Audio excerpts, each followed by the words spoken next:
औज़ुबिल्लाहिमिनश्शैतानिर्रजीम बिस्मिल्लाहिर्रहमानिर्रहीम। Dear student, अस्सलाम वालेकुम। आज हम जिस टॉपिक को डिस्कस कर रहे हैं वो है what are the difference between research proposal and research report. ये एक बड़ा अहम टॉपिक है जिसको किसी भी रिसर्चर के लिए समझना नहायत अहम है, और जो बिगनर रिसर्चर्स हैं जिनने अपनी रिसर्च जो है अभी स्टार्ट की है उनके लिए ये लेक्चर बहुत ही ज़्यादा इंफॉर्मेटिव है। इसलिए आप तमाम अहबाब से दरख्वास्त है कि इस चैनल को लाइक और सब्सक्राइब करें ताकि एजुकेशन से रिलेटेड जो है वो लेटेस्ट वीडियोस जो हैं वो आप तक पहुंच सके। आइए अब हम बात करते हैं कि रिसर्च रिपोर्ट और रिसर्च प्रपोजल जो है उसमें क्या फ़र्क है। याद रखिएगा my dear fellows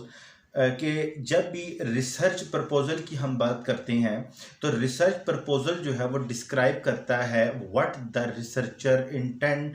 to do and why he intend to do it. कि एक रिसर्चर जो है वो ये रिसर्च जो है वो क्यों करना चाहता है, ठीक है, और क्या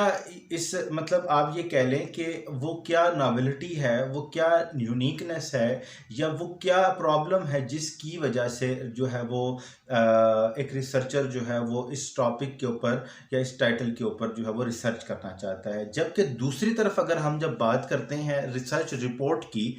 तो रिसर्च रिपोर्ट जो है वो डिस्क्राइब करती है what the researcher has done,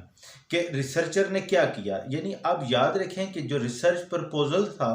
वो रिसर्च प्रपोजल रिसर्च को कंडक्ट करने से पहले डेवलप किया गया था, जबकि रिसर्च रिपोर्ट जो है वो रिसर्च करने के बाद में एंड में जो है वो आपने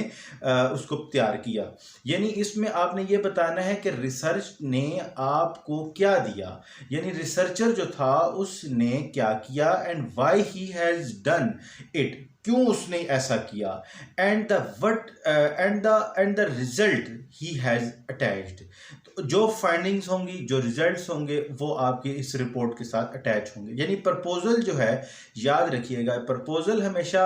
फ्यूचर के टेंस के अंदर लिखा जाता है, जबकि आपकी रिपोर्ट जो होती है वो पास्ट के ऊपर होती है, पास्ट टेंस में लिखी जाती है। क्योंकि जब प्रपोजल होगा तो प्रपोजल में आप फ्यूचर में उसको कंडक्ट करेंगे, जबकि रिसर्च रिपोर्ट की जब हम बात करेंगे तो रिसर्च रिपोर्ट जो है वो पूरी की पूरी रिसर्च होने के बाद आपने लिखनी है। जो सेकंड डिफरेंस हमारे पास है जो रिसर्च प्रपोजल और रिसर्च रिपोर्ट के दरमियान है, वो ये कि रिटन जो आपकी है, जो रिसर्च प्रपोजल है, जिसका राइट अप, उसका डॉक्यूमेंट जो है वो at the beginning of a research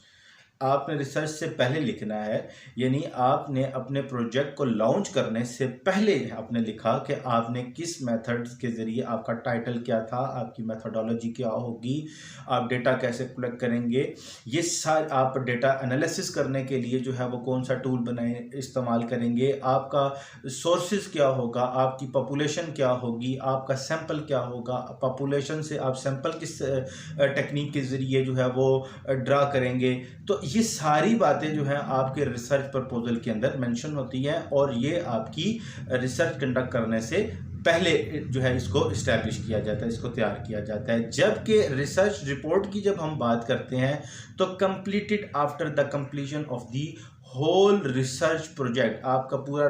जो प्रोजेक्ट था वो आपने कर लिया, आपके रिजल्ट्स आ गए, तो उसकी रिपोर्टिंग आपने करनी है। तो एक जो है वो आपका बिफोर कंडक्टिंग दी रिसर्च हो जाएगा, और एक आफ्टर कंडक्टिंग द रिसर्च जो है हो गया। तो प्रपोजल जो है वो पहले लिखेंगे, रिसर्च कंडक्ट करने से पहले लिखेंगे, और आपकी जो रिसर्च रिपोर्ट है वो आप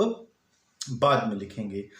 थर्ड नंबर के ऊपर जब हम बात करते हैं तो वो ये है कि जो आपका रिसर्च प्रपोजल है उसके कुछ सेगमेंट्स हैं, उसके कुछ सेक्शंस होते हैं, जैसे कि इंट्रोडक्शन हो गया, यानी बैकग्राउंड की हम बात करते हैं, फिर लिटरेचर रिव्यू की बात करते हैं, रिसर्च क्वेश्चंस की बात करेंगे हम अपने प्रपोजल के अंदर, रिसर्च क्वेश्चन के बाद हम एम्स को डिफाइन करेंगे और हम ऑब्जेक्टिव्स को डिफाइन करेंगे। ये रिसर्च प्रपोजल की बात है। जब हम रिसर्च रिपोर्ट की बात करते हैं तो इसमें थोड़ा सा सेक्शन में इजाफा हो जाता है, जैसे इंट्रोडक्शन या बैकग्राउंड की बात हो रही है, लिटरेचर रिव्यू की बात होगी, रिसर्च क्वेश्चन की बात होगी, मेथोडोलॉजी की बात होगी, एम आपके वेल डिफाइंड होंगे, ऑब्जेक्टिव्स आपके होंगे, उसके बाद आपकी फाइंडिंग्स की बात करेंगे हम कि इस रिसर्च ने आपको क्या फाइंडिंग्स दी। उसके बाद एनालिसिस की बात करेंगे, फिर रिजल्ट होगा और फिर आपने उस रिसर्च से क्या कंक्लूजन ड्रा किया और उस रिजल्ट की बिहाफ पर आप क्या रिकमेंडेशन दे रहे हैं और सबसे आखिर में आप साइटेशन जो है उसको ऐड करेंगे। तो जो हमारे पास रिसर्च रिपोर्ट है इसमें आपके सेक्शन जो है वो ज़्यादा होते हैं as compare to research proposal. और सबसे लास्ट में जो है जो डिफरेंस है वो ये कि प्रपोजल जो है वो उसकी लेंथ शॉर्ट होती है, शॉर्टर होता है एज कंपेयर टू रिजल्ट, जो आपकी ये जो रिपोर्ट है उसकी निस्बत ये लॉन्गर है क्योंकि इसमें आपके पास डेटा ज़्यादा होता है।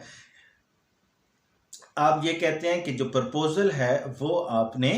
अभी रिसर्च को तैयार करने से पहले आपका एक रोड मैप है, जबकि आपकी जो रिपोर्ट है वो आपकी डेस्टिनेशन है। यानी आपने प्रपोजल लिखा और प्रपोजल लिखने के बाद पूरा एक प्रोसेस किया, पूरी एक रिसर्च जो थी उसको कंडक्ट किया, उसका सारा डेटा एनालिसिस और सारे चैप्टर्स जो 5 चैप्टर्स हैं उसको कंप्लीट करने के बाद आप फाइंडिंग्स तक आए और फाइंडिंग के बाद आपकी डेस्टिनेशन जो थी, रिपोर्टिंग थी, आपने रिपोर्ट कर दी। तो एक तरफ जो है प्रपोजल उसकी लेंथ शॉर्ट होती है, जबकि दूसरी तरफ आपका जो रिपोर्ट होती है, रिसर्च रिपोर्ट जो होती है उसकी लेंथ जो है वो एज कंपेयर टू प्रपोजल जो है वो